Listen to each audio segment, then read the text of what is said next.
Elizabeth Taylor, the woman whose face stopped Hollywood in its tracks. Those violet eyes?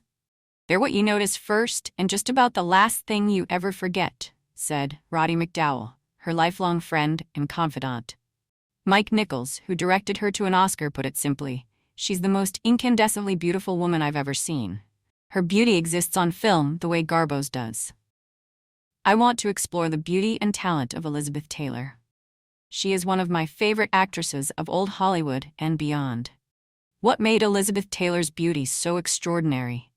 Those legendary violet eyes, for starters, so rare and mesmerizing they seemed almost otherworldly. Cecil Beaton, who photographed the century's greatest beauties, observed, "The effect of her extraordinary violet eyes is that of a great dark pool, a mysterious source of fascination and beauty." Her flawless skin required no retouching, framed by eyebrows that formed perfect arches above those impossible eyes. And that face, with its heart shape, delicate nose, and full lips, possessed a symmetry that seemed almost mathematically perfect. Unlike manufactured studio beauties, Taylor was blessed with natural gifts no cosmetic artist could improve upon. She was born with a genetic mutation that gave her double rows of eyelashes, a quirk that enhanced the impression her eyes were framed in black velvet. Lauren Bacall, no slouch in the beauty department herself, admitted she had the most incredible face, those eyes, that skin. She was just spectacular. Elizabeth Taylor's talent and screen presence were exceptional from her earliest roles. MGM recognized her potential immediately, signing her at age 10. By 12, in 1944's National Velvet, her natural acting ability and commanding screen presence outshone actors with decades more experience. Director Clarence Brown remarked, "She had a quality beyond her years. There was something in her eyes that communicated directly with the audience, an emotional intelligence that couldn't be taught." Unlike most child stars who struggle with awkward transitions to adult roles, Taylor's beauty blossomed seamlessly. Father of the Bride, 1950, showcased her as a young woman of extraordinary refinement and grace at just 18 years old. Spencer Tracy, her co-star, reportedly told director Vincente Minnelli, "That girl isn't acting, she's just naturally perfect. It's almost unsettling to watch." Her transition to adult roles continued with 1951's A Place in the Sun, where she starred opposite Montgomery Clift. Their chemistry was electric, with Clift later confessing, "She was the most gorgeous creature I've ever seen in my life." Director George Stevens framed her in luminous close-ups that left audiences breathless. As the 1950s progressed, Taylor's beauty matured from adolescent freshness to sophisticated glamour. Her appearance became the standard against which all Hollywood beauty was measured. Studio makeup artists studied her features, trying to recreate her perfect bone structure on other actresses.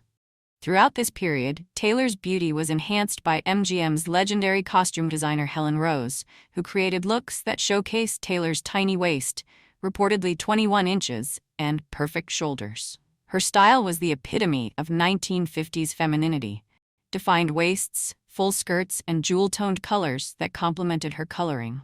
1956's Giant paired her with James Dean and Rock Hudson in an epic that showcased all three at the height of their physical appeal. The film's promotion heavily featured Taylor's beauty, with publicity photos emphasizing her perfect profile against the Texas landscape.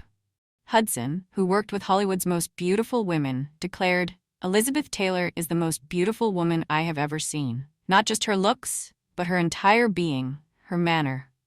In 1958's Cat on a Hot Tin Roof, Taylor combined beauty with raw sensuality as Maggie the cat. The famous opening scene with Taylor in a white slip became instantly iconic. Director Richard Brooks insisted on close-ups that lingered on her face, understanding that audiences were mesmerized by those extraordinary features. Co-star Paul Newman recalled, "Working with Elizabeth was like acting in front of a solar eclipse. You know you should look away, but you can't." Her beauty in this period had an intensity that seemed almost supernatural on screen. Cinematographers discovered that her face contained depths the camera could capture that weren't visible to the naked eye, particularly those violet eyes that seemed to change color under different lighting conditions. Even Debbie Reynolds, who had personal reasons to resent Taylor after the Eddie Fisher scandal, admitted, "I was never as pretty as Elizabeth Taylor. Nobody was." By the close of the 1950s, Taylor's beauty had become a cultural phenomenon. Women tried to recreate her look with violet-tinted contacts and drawn-on beauty marks. Her thick eyebrows influenced a generation to put down their tweezers. Her curves made the hourglass figure the most coveted silhouette of the decade. As film historian David Thompson noted, in the 1950s, Elizabeth Taylor's face wasn't just beautiful, it was the very definition of beauty itself. She didn't follow fashion, she created it with every turn of her head. No film exploited Taylor's beauty more deliberately than 1966's Cleopatra. As the Egyptian queen, she embodied imperial glamour with 65 costume changes, each more elaborate than the last. Her dramatic eye makeup from this film launched a global beauty trend, with women around the world attempting to recreate her Egyptian-inspired look.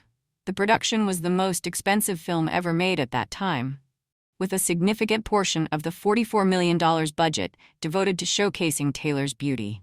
Her contract even specified she would receive the largest trailer, the most favorable lighting, and approval of all her close-ups. Joseph L. Mankiewicz, who directed the epic, marveled, "Those eyes, swimming in their extraordinary blueness, can hold you spellbound." The film's publicity capitalized on the real-life romance that developed between Taylor and co-star Richard Burton. When the camera captured them looking at each other, audiences weren't just watching actors, they were witnessing the beginning of the century's most famous love affair. No one described Taylor's beauty more vividly than Richard Burton, who became both her greatest admirer and twice her husband. In his diaries, Burton wrote, "She was unquestionably gorgeous. I can think of no other word to describe a combination of plenitude, frugality, abundance, tightness. She was lavish. She was a dark, unyielding largesse. She was, in short, too much." Together they made 11 films, with 1966's Who's Afraid of Virginia Woolf representing their greatest artistic achievement. For this role, Taylor gained 30 pounds, wore a gray wig, and allowed herself to be photographed in harsh, unflattering light, a testament to her commitment to acting over vanity. This bold transformation earned Taylor her second Academy Award and showed the world that beneath the legendary beauty was a serious actress willing to subvert her image for her art. Director Mike Nichols recalled, "She came in and said, 'I want to look terrible.' I said she didn't need to. She said, 'I'm not afraid to look bad for this part.' That's when I knew she was not just a beautiful face." Yet even in this deliberately de-glamorized role, Taylor's essential beauty remained. As Burton noted during filming, even with all that makeup and the extra weight, you can't extinguish that kind of beauty. It radiates from somewhere deeper. Taylor's beauty was immortalized by the century's greatest photographers. Richard Avedon captured her ethereal quality. Cecil Beaton highlighted her classical proportions. Herb Ritts revealed her ageless sensuality. Douglas Kirkland, who photographed her many times, observed, "The camera doesn't just love Elizabeth, it worships her. Her face has a luminosity that creates its own light source on film." She understood that beauty isn't static but evolving. As she told Vogue in 1971, "I don't pretend to be the same girl I was at 20. Why should I? I've lived, and my face shows it. There's nothing sad about that." Taylor's relationship with her legendary beauty was complex. "The problem with beauty," she once observed, "is that it's like being born rich and getting poorer. I never felt beautiful," she surprisingly admitted in a 1992 interview. "I felt like an imposter, always playing at being the beautiful girl rather than being her." This refreshing lack of vanity endeared her to colleagues in an industry built on narcissism. Yet she was practical about her famous features. When asked if her beauty had been more blessing or curse, she replied with characteristic candor, "My looks have been my ticket and my prison. But given the choice, I'd take the ticket every time." Jackie Collins, who knew her well, declared, "Elizabeth Taylor was the epitome of beauty. That face, those eyes. Nobody had a face like Elizabeth Taylor. Her influence extends beyond physical appearance to encompass attitude. Her comfort with her own sensuality, her refusal to apologize for her appetites, and her courage in facing personal struggles publicly. I am my own woman," Taylor once declared, a simple statement that encapsulates what made her beauty so compelling. It wasn't just her perfect features, but the authentic spirit behind them. Director Joseph L. Mankiewicz perhaps summed up Taylor's unique appeal most accurately. Some women are beautiful, some women are talented. Elizabeth Taylor is a miracle. In her violet eyes, we glimpsed not just physical perfection, but the soul of a woman who lived life on her own, unapologetic terms.